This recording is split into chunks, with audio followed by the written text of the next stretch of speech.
I am grateful to all of you for making your presence in today's program because this shows your commitment to something far bigger. And that is the essence of life, essence of humanity, and that is goodness. So I salute the goodness inside your conscience.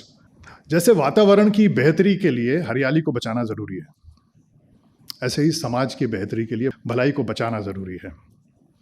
जैसे वातावरण के लिए जो बड़े पेड़ हैं वो खुद सर्वाइव कर जाते हैं, लेकिन छोटे वृक्षों को, छोटे पौधों को आपको बचाना पड़ता है जब तक कि वो वृक्ष न बन जाएं। चेतना भलाई के उन छोटे पौधों को बचाती है, उनको खड़ा करने में मदद करती है और उनके साथ तब तक रहती है जब तक कि वो बड़ा पेड़ बनकर बहुत लोगों को छाया ना देने लगें या फल ना देने लगें। दुनिया में दो तरह के लोग होते हैं, गरीब और अमीर। गरीब वो लोग हैं जो 5,000, 10,000, 15,000, 20,000 रुपए कमाते हैं और किसी तरह से अपने परिवार का भरण पोषण करते हैं। उसके बाद वो लोग हैं जो 50,000, 1 लाख, 5 लाख, 10 लाख, 1 करोड़ रुपए या 5 करोड़ रुपए महीना कमाते हैं। बट विडंबना है कि 97% of them they also look after only their family. मेरी कमीज़ 1 मीटर में बनती है, किसी की 4 मीटर में बनती कमीज़ ही है। तो मेरी नज़र में ये सारे लोग गरीब हैं। अमीर वो लोग हैं जो अपने परिवार से बाहर किसी की मदद कर सकते हैं, किसी ज़रूरतमंद को देख सकते हैं। और अगर हम कुछ नहीं कर सकते हैं तो हमें जीवन में कम से कम ये प्रण करना चाहिए कि हम अमीर बने और गरीब ना रहें।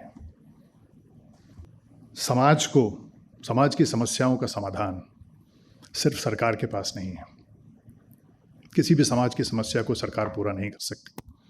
जैसे स्वच्छता का अभियान है, उस स्वच्छता के अभियान में अगर नागरिक शामिल ना हो तो कोई भी सरकार किसी भी देश को साफ नहीं कर सकती।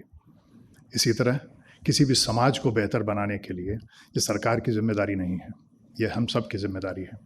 और इसीलिए ज़रूरी है कि हमारी अगली मुहिम, और जो चेतना की अगली मुहिम है, वो है CSR के बाद PSR को अनिवार्य करना, पर्सनल सोशल रिस्पॉन्सिबिलिटी। और जब तक हम PSR को उस इंस्टीट्यूशनलाइज नहीं करेंगे तब तक भलाई का ये बीज नहीं आएगा। और जब तक ये भलाई का बीज नहीं आएगा तब तक समाज में we might have a lot of economic growth, lot of financial growth and lot of other strength of as a nation, but I don't think we will be happy and we would be more peaceful. Ram राज्य की कल्पना में सुख है, शांति है, ऐश्वर्य है, लेकिन उसकी बुनियाद में भलाई है। और अगर बुनियाद में भलाई नहीं होगी तो ये सुख शांति तो ना होगी, ऐश्वर्य आपका हो सकता है।